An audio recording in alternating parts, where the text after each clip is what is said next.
آپ سے درخواست ہے کہ اگر کوئی کویشچن آپ یا سوالات پوچھنا چاہیں شرعی و فقہی مسائل کے بارے میں تو آپ لازمی کمنٹ باکس میں اس کا ذکر کریں۔ تو جیسا کہ ماہ رمضان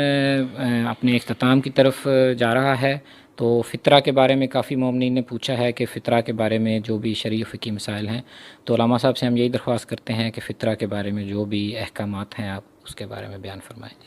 جی، فطرہ واجب ہے ہر شخص کے اوپر اپنا، اور وہ جو اس کے تحت کفالت افراد ہیں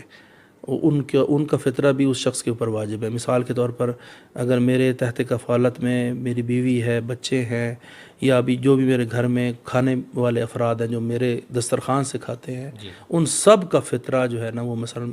جو میرے تحت کفالت ہے مجھ پر واجب ہے۔ اسی طریقے سے لوگ اپنا حساب کر لیں کہ جو بھی ان کے دسترخوان سے کھانا کھاتے ہیں ان کا فطرانہ ان پر واجب ہے۔ اور فطرانہ جو اس سال ہے، جو گندم کا ریٹ بڑھ بھی گیا ہے، تو جیسے چل رہا ہے تو اس کے مطابق فطرانہ 120 روپے ہے کہ جو گندم کا زیادہ تر جو ہے استعمال کرتے ہیں، اور جو محض استعمال کرتے ہیں چاول کا تو ان کے لیے 450 روپے ہے۔ تو اور اگر کوئی چاہے تو کیا نام ہے 450 دینا چاہتا ہے گندم والا تو 120 روپے کی بجائے تو دے سکتا ہے، تو کوئی حرج نہیں ہے۔ لیکن یہ نہیں ہے کہ نصف ادھر سے حساب کرنا ہے اور نصف ادھر سے حساب کرنا ہے، ان میں سے ایک کو آپ حساب کریں گے، اور جو پیسے آپ فطرانے کے علیحدہ کر دیں گے پھر اس میں تصرف نہ کیجیے، اس کو جو ہے نا وہ فقیر تک پہنچانا ضروری ہے۔ اخیراً ایک اور بھی جو ضروری چیز ہے، معذرت چاہتا ہوں کہ یہ جو پیسے ہیں فطرانے کے، اس کو فقیر تک پہنچنا بہت ضروری ہے، کہ اس کو آپ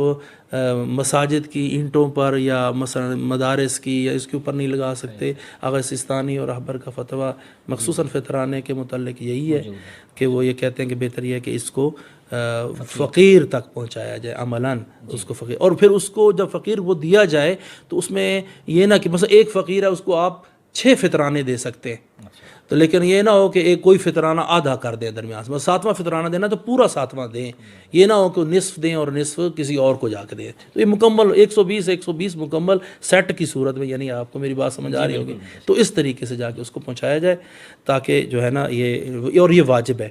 اور ادا کرنا ضروری ہے، اور شب عید کو ہی یہ واجب ہو جاتا ہے، اور اس کا ٹائم زوال تک ہے، اور آپ نے اس کے بعد یہ قضا کی نیت سے ہوگا، جائز نہیں ہے کہ آپ اس کو لیٹ کریں، اس کو شب عید ہی یا اس سے پہلے ہی آپ علیحدہ کر کے رکھ لیا جائے اس کو۔ علامہ صاحب ایک سوال جو مزید ذہن میں آتا ہے کہ اگر آپ کے گھر میں کوئی مہمان ہے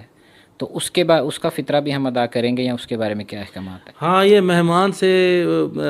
کچھ فرار ہونے کے لیے بھی کچھ کرتے ہیں، لیکن ایسی بات نہیں ہے۔ مہمان کا یہ ہے کہ مہمان 2 قسم کے ہوتے ہیں۔ ایک ہے مثلا آپ کے پاس مہمان آتا ہے جی گجرانوالے سے، اسلام آباد سے، اس نے آپ کے پاس رہنا ہے، یہ جو مہمان ہے نا اس کا فطرانہ آپ پر آتا ہے۔ ایک مہمان ہے کہ جی یہ آپ نے بلایا ہے جی کھانے کے لیے، تو 1-2 بندے آ جائے، آ کے آپ کے گھر کھانے کے لیے آ گئے تو پھر اٹھ کے واپس اپنے گھر ہی جا رہے ہیں، تو یہ وہ مہمان نہیں ہے، اس کا فطرانہ آپ پر واجب نہیں ہے۔ ہاں، مثلا آپ کہتے ہیں اتفاق سے آپ اپنے گھر جو ہے نا کسی کو دعوت دے دیتے ہیں افطار کی، تو اسی رات جو ہے شب عید ہو جاتی ہے، تو کہتے ہیں یہ سب کا ہی افطار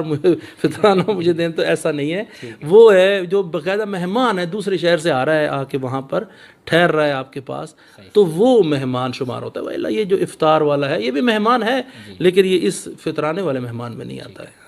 ٹھیک ہے علامہ صاحب، اس کے علاوہ جو حاملہ خواتین ہیں ان کے پیٹ میں جو بچہ ہے اس کے بارے میں کیا فرمایا گیا ہے؟ جی، جو بچہ متولد ہو جائے تو اس کا ہے کہ وہ اس کا دے، اگر اس کے اندر روح پھونک گئی ہے ان دنوں میں ہے تو احتیاط واجب کی بنیاد پر کچھ فتویٰ دیتے ہیں کہ اس کا فطرانہ دینا ہوتا ہے، تو یہ واجب ہے کہ سب کا فطرانہ جو ہے جو زندہ افراد ہیں ان کا دے، حتیٰ وہ خواتین کہ جو گھر میں کام کرتی ہیں اور وہیں پر رہتی ہیں اور وہ آپ کے دسترخوان سے کھاتی ہیں روزانہ، ان کا مثلا یہ وطیرہ ہے کہ دوپہر کو بلاؤ اپنے گھر جا کے رہتی ہیں، لیکن وطیرہ ان کا یہ ہے کہ دوپہر کا رات کا کھانا آپ کے گھر کھاتی ہیں، یہ وہ تو آپ کے دسترخوان کا فرد شمار ہوتی ہیں، تو اس کا فطرانہ بھی آپ پر واجب ہے، خواہ وہ مسیحی ہی کیوں نہ ہو، خواہ وہ مسیحی ہی کیوں نہ ہو، مسلمان ہونا بھی اس کو۔ تو سامعین، ہم مولانا سید حسین نجفی صاحب کے بہت شکر گزار ہیں کہ انہوں نے اپنے قیمتی وقت سے ہمیں ٹائم دیا۔ مولانا خاکی کو پروگرام دین کی باتیں سے اجازت دیجیے۔ آپ سے درخواست ہے کہ ہمارا چینل لازمی سبسکرائب کریں۔ اللہ حافظ۔